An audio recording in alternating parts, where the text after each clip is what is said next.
Aqui na Serpol, a gente tem uma premissa de elaborar o orçamento de forma assertiva para o cliente, analisando todas as dores dele e bolando um orçamento e uma proposta que consiga abranger tudo que ele está precisando. Meu nome é Ricardo e no vídeo de hoje eu vou explicar um pouco mais sobre equalizações de propostas. Então, o que fazer naquele momento que você tem várias propostas de diversas empresas, não sabe que ação tomar, não sabe qual é a melhor empresa a escolher.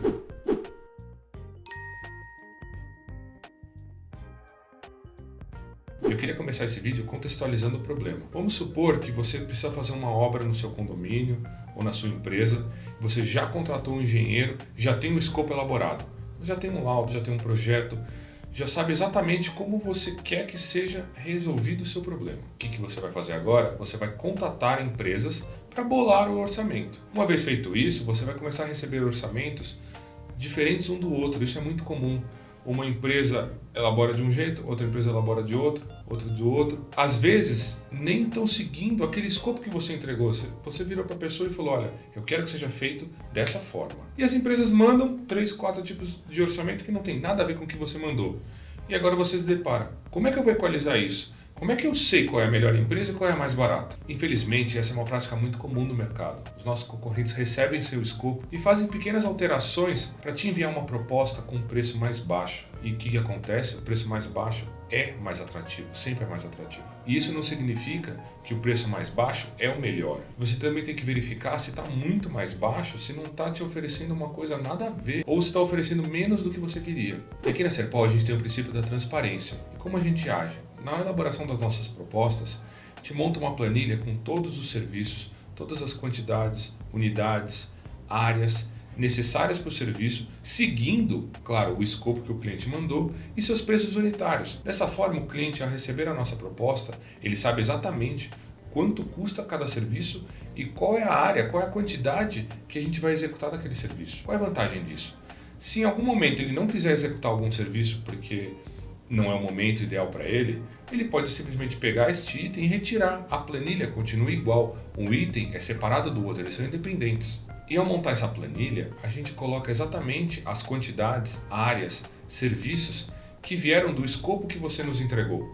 Eu não estou aqui nesse vídeo para falar mal de nenhum dos meus concorrentes e nem para falar que eu sou o melhor de todos. Eu estou aqui para explicar, e com os 41 anos de mercado que a Serpol tem, eu tenho muita segurança para afirmar que infelizmente essa é uma prática desleal do mercado e muitos dos nossos concorrentes fazem ela buscando fechar diversos contratos. Você assistindo esse vídeo pode estar até achando que eu estou puxando sardinha para o meu lado ou para a empresa, mas muito pelo contrário. Faz um orçamento, chama 5 empresas já com escopo definido. Quando você receber essas propostas e fizer essa análise, eu aposto que pelo menos 2 dessas 5 propostas vão se encaixar exatamente no que eu estou dizendo nesse vídeo. Então, na minha opinião, o primeiro passo para você montar um escopo bom e forçar as empresas a seguir é entregar a planilha quantitativa.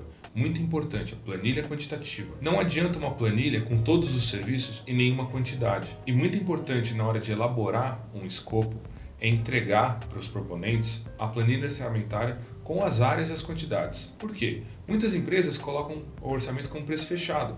Escrevem lá, para fazer essa fachada aqui é tanto. Mas em nenhum lugar está escrito se realmente ele vai fazer as 4 fachadas do seu prédio. Em nenhum lugar está escrito. Você pode ler de cabo a rabo da proposta, você não vai encontrar essa informação. Está escrito assim, pintura das fachadas. Outro detalhe, quanto de trinca tem no seu prédio? Tem 50 metros? Tem 10? Tem 20? Tem 100? Provavelmente as outras empresas vão colocar uma quantidade também baixa, buscando um aditivo no futuro. E muitos de vocês vão estar escutando e vão falar, mas eu não quero aditivo na minha obra. Eu não vou autorizar ele a fazer aditivo na minha obra. Tudo bem, isso é muito comum. Mas sabe qual é a prática? Vamos supor que você tem 100 metros de trinca no seu prédio. A construtora ou a empresa coloca 50 para fazer, buscando outros 50 em aditivo. Mas eu não quero que ele faça, eu não quero aditivo. O que vai acontecer? Ele só vai fazer 50, que foi o que ele propôs. Os outros 50 do seu prédio vão ficar sem fazer. Vai passar por cima com tinta, textura, o revestimento que seja na sua fachada, vai ficar sem fazer a quantidade necessária. Porque ou ele busca o aditivo, ou ele vai executar menos do que precisa. Uma outra informação muito importante para você procurar nas propostas das empresas é se a quantidade extra custa mais caro. Vou dar um exemplo aqui. Vou fazer 50 metros de trinca no seu prédio a R$100. O extra custa 600. Procure isso nas propostas. Procure se o excedente custa mais caro do que o unitário que ele está propondo no início. Se isso acontecer, se essa informação estiver na proposta, indica que ele já está pensando no aditivo. Ele já está entrando na sua obra, pensando em aditivo e pensando em cobrar mais caro. Vamos dizer que para fazer a fachada do seu condomínio, a Serpol te passou um orçamento de R$300 mil para resolver 300 metros de trinca. A empresa B te passou um orçamento de R$150 mil e não informa o que vai fazer. Não informa nenhuma quantidade.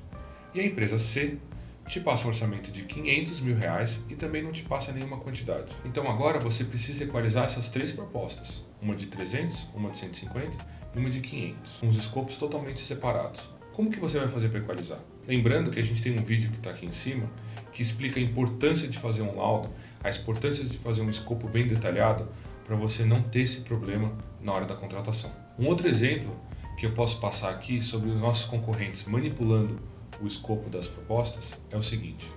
A gente se deparou com o orçamento de um shopping que era uma planilha com 800 linhas. Cada serviço, cada área, para cada uma das fachadas, tinha muitos serviços específicos, então era uma planilha muito extensa. Eu vou dar aqui um outro exemplo onde os nossos concorrentes manipularam tanto o escopo quanto a planilha para visar abaixar o preço e ganhar a obra. A gente estava numa concorrência de uma grande empresa onde era concorrência de envelope fechado. O que é isso? É uma concorrência onde as empresas são chamadas e em um dia específico as empresas vão presencialmente à empresa, entregam os envelopes fechados, eles são abertos na hora e analisados na hora, na frente de todo mundo. Não tem nenhum acesso da empresa com os concorrentes antes, então não tem como saber os preços. O envelope é entregue na hora, lacrado, ele é aberto um por um e cada empresa vai apresentando junto das outras empresas, na frente delas, o que está propondo. E ali naquele momento é escolhido a melhor empresa. Então a gente estava nessa situação e quando abriu, a gente estava em terceiro lugar no preço global. E começaram a fazer as análises. Pegaram a primeira e começaram a analisar. A primeira pegou algumas quantidades e colocou 0, mas ele manteve os valores unitários. Então 0 vezes um valor unitário, total 0. E ele fez isso em várias linhas aleatórias. Aleatórias é um modo de eu dizer aqui, foram em linhas-chave, para o valor dele ficar abaixo. O segundo abaixou algumas quantidades, também chave, para o preço dele reduzir, mas ele não pôs 0. E a gente em terceiro lugar. Quando começaram a análise, quando pegaram que a primeira empresa fez essa manipulação, eliminada. Então o segundo virou primeiro e nós que estávamos em terceiro viramos o segundo. E aí começaram a analisar de novo quem estava em primeiro agora e encontraram as quantidades alteradas. Como ele manipulou, ele também foi eliminado. E nós, sem a manipulação, voltando no princípio da transparência, ganhamos a concorrência, sendo que inicialmente estávamos em terceiro lugar. Então, qual é a moral da história aqui? Se você tivesse optado pela primeira empresa que zerou algumas quantidades, ela ia ter ganhado porque ela tinha um valor mais baixo, só que essas quantidades zero, ela não ia executar na sua obra.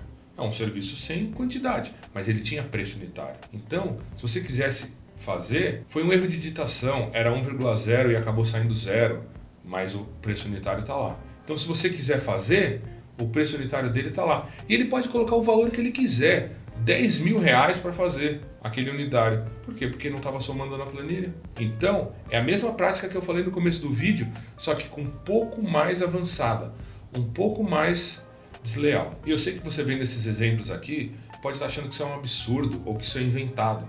Mas isso sim aconteceu, eu só não posso aqui falar quais foram as empresas envolvidas e nem qual é a empresa que nos contratou por questão de compliance. E uma boa equalização de propostas vai além da comparação dos preços. É uma análise profunda das empresas, onde essa empresa tem seguro de obra, ela tem o mesmo CNPJ desde o início, qual é o capital social dela, ela tem obras de referência e clientes para indicar com escopo semelhante ao seu. Todas essas perguntas são para você entender a capacidade técnica da empresa. Então, falando sobre o seguro, você pergunta para a empresa, você tem seguro de obra? Mas você tem que ir mais a fundo. Que tipo de seguro?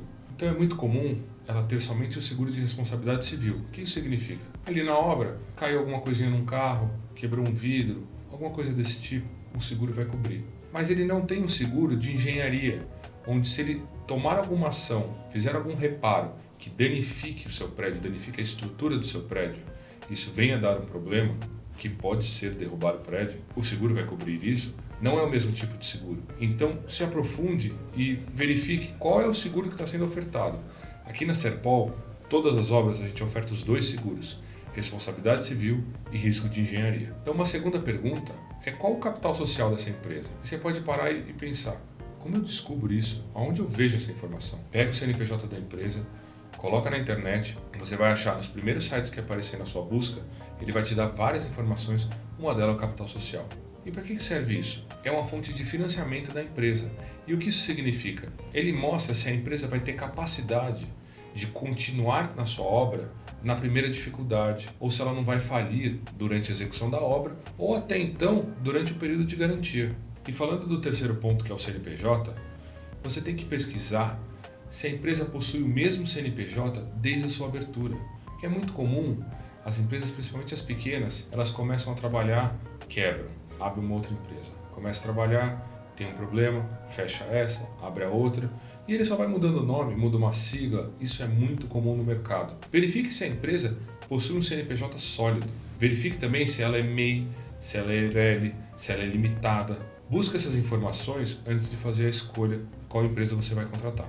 E por último, e não menos importante, verifique se a empresa possui outras obras executadas com escopo parecido ou muito semelhante ao seu, para você poder visitar, verificar se aquele cliente, aquele síndico, pode te dar boas referências sobre a empresa e também olhar se aquela obra que foi executada há um tempo atrás, como que ela está, o aspecto, se ela ainda está boa, se ela foi bem feita ou não.